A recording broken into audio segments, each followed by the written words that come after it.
Inako ni Donsol Vice Mayor Zaldi Advincula na talagang nabungag niya ang radio reporter kang Wow Smile Radio na si Mario Tatel Romero. Aminadong sala, alagad pagduduon niya, ang sa iyang naging aktwasyon, self-defense niya sa naman matapos na inotsampur-bara ni Romero na bungagon. Sigun sa Vice Alkalde, kan nakaaging Hulyo kan maaktuan niya si Romero na nakahigda as nakataas pa ang biti sa laog kang session hall, na para sa opisyal sarong malino na pambabasto sa sangguniang bayan. Kaya pinaluas niya da si Romero sa session hall. Dugang pa niya, liwat na nakrus ang landas ninda ni Romero kan minsan nang magkaigwan ni dialogo ang mga Vice Alkalde kang probinsya sa Banwaan kan Pilar. Digdi niya manahiling na magkaulay ang siyang sekretarya asin si Romero. Base man sa sumbong kan sekretarya ni Advincula, may pagbabanta da si Romero sa buhay kan bise. Hanggang sa magpang-abot da sinda ka nakaaging Agosto 15 sa bisinidad mismo kan munisipyo. Sa niya sa akin, sa pagsugod niya sa akin, siyempre naka-anticipate na ako. Habang inaambahan niya ako ng suntok, nasangga ko at natamaan ko siya sa pisngi ng aking kaliwang braso, kaliwang kamay. Antes an insidente, inot naman na nagsuunad ning resolusyon si Advincula na maideklarang persona non grata kan sa indang banwaan si Romero. Para mientras sa naining napendyente huli kang pagkakaospital niya. Sa ngunyan, desidido mang giraray ang opisyal na maideklarang persona non grata si Romero.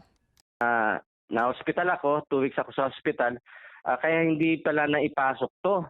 Dahil gusto ko ako mag-sponsor nito.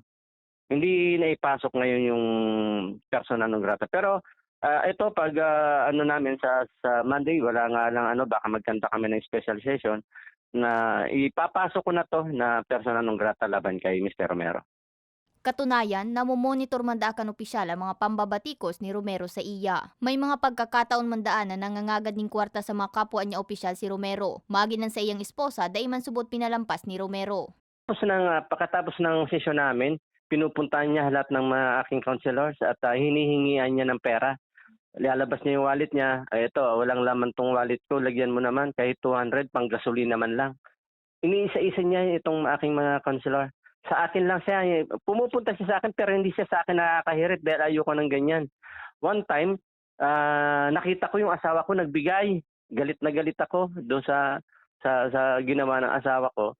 Sabi ko, ba't nagbibigay ka dyan? Sabi ko, ako nga hindi nagbibigay dyan. Para sa bise, normal na ang mga pambabatikos. Alagad laom niya na mas maging matalyan publiko as hindi basang na magpadara sa mga nagluluwas urog na sa social media.